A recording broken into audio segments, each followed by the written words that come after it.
Well, welcome Scorchers fans. This is the new series of Behind the Scenes here with all the Surrey Scorchers players, coaches and staff members, episode 1. And I'm here now with GM Dan Clark. Dan, what a fantastic career you've had so far. You know, many people, when they finish their basketball career, get into coaching, but you've gone to a different route, of course. Let's talk about your role as GM. What does your role entail? Yeah, as you said, I wasn't really up for the coaching side of things. I think after a long playing career, I think I saw the ins and outs of coaching, the ins and outs of obviously playing in other areas of the game.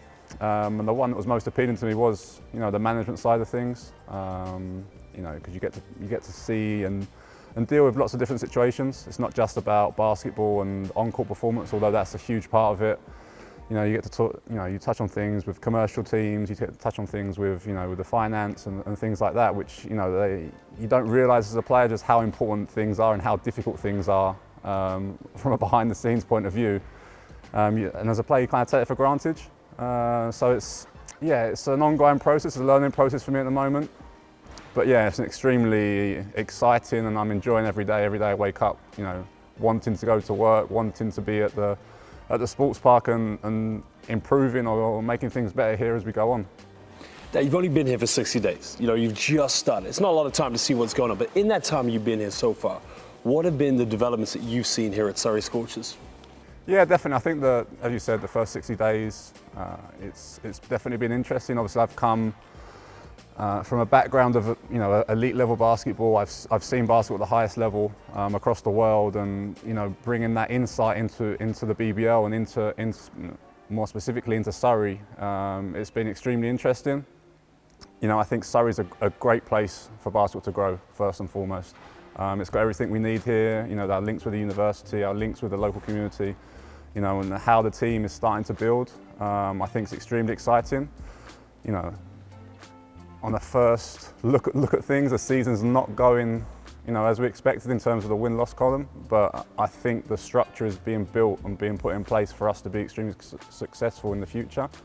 But obviously the fans and obviously the people around Surrey Sports Park and the people within the Scorchers organisation want to see wins on the court now, and working closely with Coach Lloyd and the players, and we are working in here every day trying to make that happen. It is a process. Things aren't going to happen and change overnight. I can't come in here and start just changing things left, right and centre, because that would just ruin everything, I think. I do think they have a solid base to build off, and I just think we just have to start building.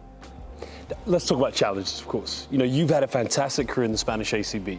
You went to Spain at the age of 12 or 13, I can't remember exactly when it was. The challenges of playing against Felipe Reyes when you play against Madrid, Thiago Splitter when you play against Valencia and Barcelona, not to mention. But let's talk about the day-to-day challenges you're seeing as a GM now here at the Surrey Scorchers. Yeah, I mean, from my point of view, there's two types of challenges, obviously, because I'm coming from a basketball career, playing career. And as I said before, you don't really touch on a lot of these subjects that I'm getting to see the ins and outs at the moment. So at the moment for me, it's as much as a learning curve as it is for anyone. Obviously my position here is a new position, which before my time was maybe being done by 3 or 4 different people.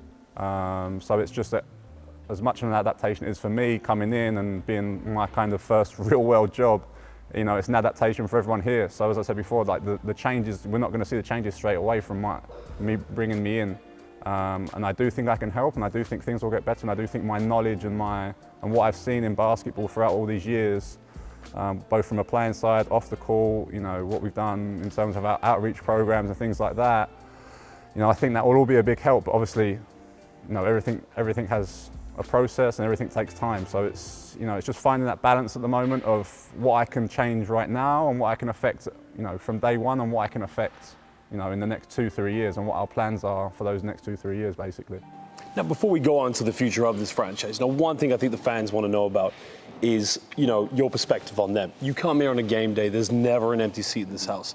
This is a franchise that was born in 2005 out of the ashes of the Thames Valley Tigers, and it's such a passionate fan base. But, what's been your experience with the Surrey Scorchers fans? Yeah, I mean, I haven't really directly gone to them and spoke to them, which maybe I should have, maybe I shouldn't have, but I've just been assessing things from my point of view. I've been looking at how things are run, how things are organised, and as you said, that's been one of the most pleasing things I've seen, that there's never an empty seat in here. Our facility has its limitations, and we're all aware of the limitations it has, but the team here behind the scenes and the team in the commercial department and sales, they do an amazing job of getting bums on seats and getting people here, and and it's the fans here they are good. They get behind the team. They haven't had great success over the last two or 3 years, but you see people coming through the doors day in, day out, and it's great. And I think things can only get better. I think that they're great. They engage with the players engage with them.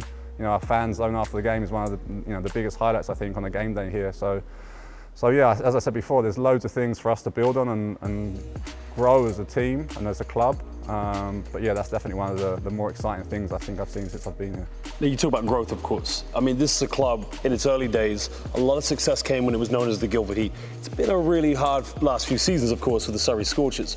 But as GM, working alongside the likes of Lloyd Gardner, the new head coach, where do you see this franchise going forward? Yeah, as you said, coming in as a GM, in a new role, with a new coach in this year, with a new group of players, I think it is a great opportunity to kind of look at it as a blank canvas and see where do we want to be in 2 or 3 years. Looking further down the pipeline, I think I'm extremely passionate about British players. I'm extremely passionate about young British players and how they develop and what they do. And you see time and time again in this country that young British players never really get the opportunity to play in the BBL from a young age. I made my professional debut when I was 17. And I remember Cam Hildreth playing here during COVID, and that was just a circumstance that allowed that to happen. But it's not really a reality right now for BBL teams to be allowed to do that. And I think, with the structure we're putting in place, with the pathway that we want to develop and how we want to develop it, we want to kind of mirror what they do in Europe, and mirror to a certain extent what they do at some of the Premier League football clubs in terms of their youth setup and how they develop players, both as people and as players, is extremely important, and I think that can be an extremely valuable asset for us in the future. Last question I'm going to get onto is now the sort of the surroundings of British basketball. It's a very exciting time here for the BBL. This country has a plethora of fans who follow the NBA. What do we need to do to make the British Basketball League, Surrey Scorchers and other clubs in the BBL more successful and make them more attainable for more fans in the future? Yeah, I mean, as you said, it's an extremely exciting time for everyone involved in British basketball. Obviously with the new ownership or the new investment we're getting from 777, I think is extremely exciting. I think their views on things are extremely different to what I think we've been used to. I think people have been used to doing things in a certain way, in a very similar way. Every club was very similar, and I think 777 have come in with a fresh bunch of ideas, and they've got a lot of them, trust me. So it's extremely exciting. I'm extremely excited to see where that leads us over the next few years. But in terms of Surrey, I think people here are very keyed in on what our fan base is and what our team should look like and what we want to see on the floor. And I think we have to work out a way of how to mix that in with what 777 and the league and the BBL are doing at this moment in time, and make that work to what's best for us.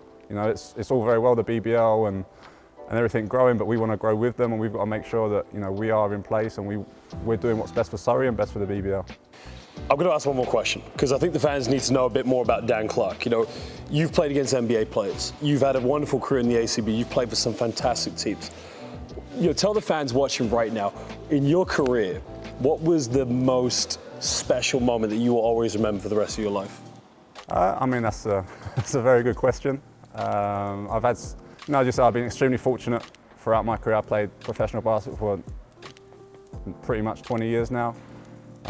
It's been a great time. I've had some really, really great moments, had some bad moments, but as I said before, I'm extremely passionate about British basketball. I absolutely loved playing for the national team. I got to play at 5 Eurobaskets and Olympic Games, and all those moments were extremely, extremely special to me. I'm extremely passionate about, Britain, about British sport, about, British people. I think we are a great country, a great sporting country, and it's something that we should be proud of. And I'm hoping in the foreseeable future that we'll be extremely proud of basketball as well. But yeah, just to pick one, it would just be my national team debut, which was in 2009, I think, at the O2 Arena, which was pretty special to be able to play on home soil, because as many people tell you as British players, we don't often get to play at home in front of friends and family and our fans, basically. We're off on the continent playing against Turkey and Spain and and having to hear all the whistles and the boos and all that stuff. So it was, it was really nice. It was really nice. I'm going to top this off with my special moment, winning a national championship with you when we were 14 years old for Ware Rebels. This is episode 1 of Surrey Scorchers Behind the Scenes. I'm Josh Bett, international basketball commentator, alongside Dan Clark, former GB player, ACB player, and currently now GM of the Surrey Scorchers.